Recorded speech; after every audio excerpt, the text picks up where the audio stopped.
I was 16 when I got my first job as a lifeguard at our local indoor pool. It wasn't a bad gig. Easy money, quiet nights, and a mostly empty pool. The place closed at 9 p.m., but the guards had to stick around until 9:30 to clean up and make sure everything was locked up. One night, I was the only guard on duty. The last few swimmers had left by 8:45, so I was just waiting for closing time, walking around the deck and occasionally checking the water. The pool always had this eerie quality when it was empty. The stillness of the water, the way sounds echoed strangely in the high-ceilinged room. At around 9:15, I was rolling up the lane dividers when I noticed something odd. One of the pool lights, the underwater ones, was flickering. It wasn't unusual, but this time, it wasn't just dimming or cutting out. It was almost pulsing. I walked closer to the edge, peering down into the deep end where the light was. That's when I saw it. A shadow. Not a reflection, not a trick of the water. An actual solid shadow shifting along the pool floor. It moved differently than the ripples on the surface. It was deeper, darker. I froze. There was no one else here. No possible way for a shadow to be cast underwater like that. And then it moved. It rose up, as if something was floating toward the surface. I stumbled back, my heart hammering. The shadow never broke the water. It just hovered near the surface, undulating like it was watching me. I don't know how long I stood there, paralyzed. But then, without warning, the pool light cut out completely. The water went black. The only light left came from the overhead fluorescents, and they didn't reach into the deep end. I bolted for the storage room, locking the door behind me.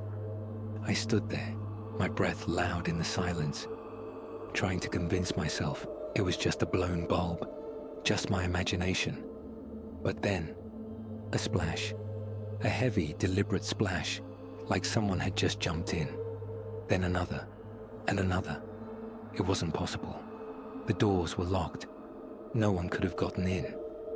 But the splashes continued, one after another, moving closer to my hiding spot. I reached for my phone, my hands shaking so bad I almost dropped it. Just as I unlocked the screen, the sound stopped. Dead silence. Then, directly behind the storage room door, dripping, slow, steady, impossibly close. I couldn't breathe. My whole body was locked up, every nerve screaming at me to run, but I couldn't move. And then, a knock. 3 slow, deliberate knocks on the door. I lost it. I burst out of the storage room, sprinting for the exit without looking back. I fumbled with the keys, threw open the door, and ran straight into the parking lot, not stopping until I was in my car with the doors locked. I sat there for what felt like forever, staring at the darkened windows of the pool. Nothing moved. Nothing followed me. The next morning, when I came in for my shift, the pool light was back on, steady as ever. No flickering, no shadows. But the lane dividers I had been rolling up the night before, they were back in the water, floating in the deep end. I quit 2 days later, never went back. And to this day, I refuse to go near an empty pool at night.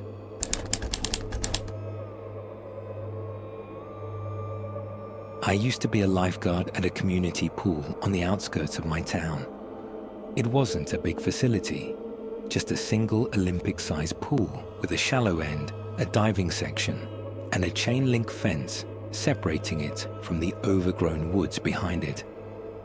The pool had been around for decades, and on quiet nights, you could almost feel its history pressing in. I took the job because it was easy money, mostly babysitting kids, and occasionally telling someone to stop running. But late night shifts, those were different.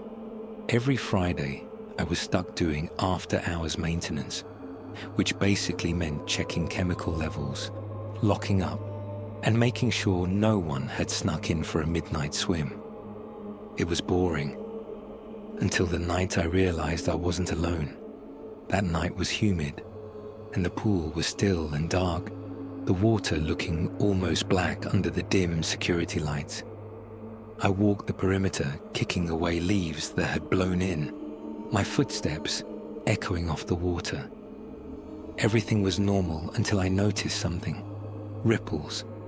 At first I thought it was just the wind, but then I saw it. A single pale hand breaking the surface near the deep end. I froze. The pool had been empty when I walked out. No one else was supposed to be here. My first thought was that some idiot had snuck in and was about to drown. I sprinted toward the edge, heart pounding, but as I got closer, I realized something was off. The hand didn't move like someone treading water or struggling to stay afloat. It just floated, fingers barely breaking the surface, as if something was lying just beneath. "Hey," I called, trying to sound authoritative despite the chill crawling up my spine. "Pool's closed. You need to get out." No response, no movement, just silence, except for the faint lapping of water. I hesitated. My flashlight beam cut through the water, revealing nothing below the hand, just deep, empty blackness. That didn't make sense. If someone was in there, I should be able to see their body. Then, the hand started to sink. Not like someone pulling it down, but smoothly, unnaturally, as if it were being retracted. It disappeared beneath the surface without a sound, leaving only faint ripples behind. I stood there staring, my brain scrambling for an explanation. Maybe I was seeing things. Maybe the light was playing tricks on me. But then, the pool exhaled. I don't know how else to describe it. The water suddenly pulled downward, like something deep below had just released a massive breath. A cold gust hit my face, carrying the smell of chlorine and something else, something foul and rotten, like stagnant water left untouched for too long. That was enough for me. I backed away, nearly tripping over my own feet. I wanted to believe it was nothing, that I was imagining it.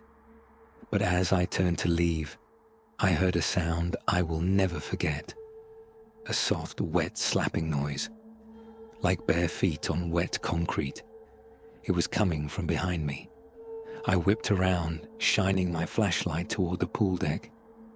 The surface of the water was still, undisturbed, but just beyond the edge, I saw them. Wet footprints. They led away from the deep end, as if someone had climbed out of the pool moments ago. But there was no one there. I didn't wait to find out more.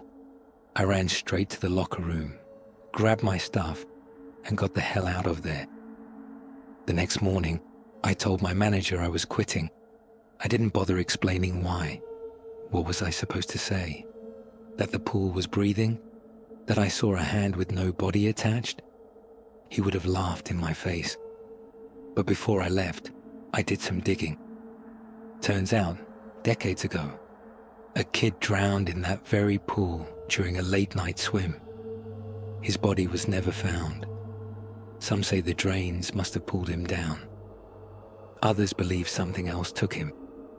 All I know is that whatever I saw that night, it wasn't human. And if it was, it wasn't alive anymore.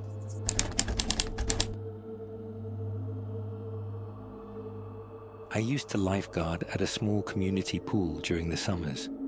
It was a quiet job, boring for the most part.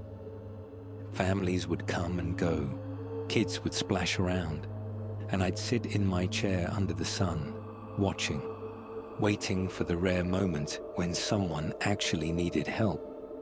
But one evening, I stayed late to close up, and I saw something I still can't explain.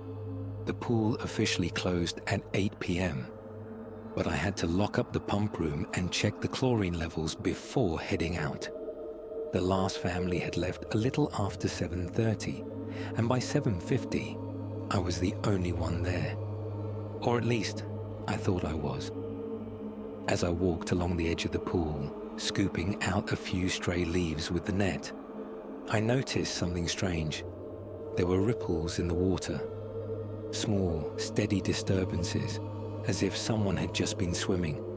I stood still, watching. The water settled. Maybe it had just been the wind, I told myself. Then I heard it, a soft splash. I turned quickly, my heart hammering. The pool was empty. No one was there. But the water was moving. A single ripple drifted across the surface, slow and deliberate. I told myself I was being paranoid. Maybe I'd brushed the net against the water and didn't notice. Maybe my mind was playing tricks on me. I put the net away and went to the pump room. It was dark inside, the only light coming from the tiny window high up on the wall. As I checked the chlorine levels, I heard something outside, a faint, rhythmic dripping. I stepped out and looked toward the pool. My stomach dropped. There were wet footprints leading from the edge of the deep end to my chair.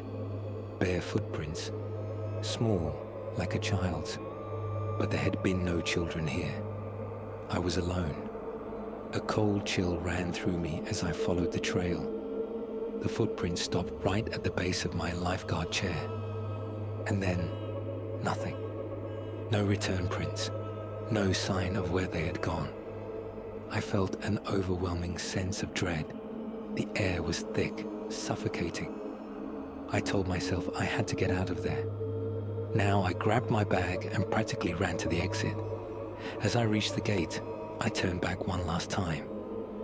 The pool was still, the water calm. But just beneath the surface, in the deep end, I saw it.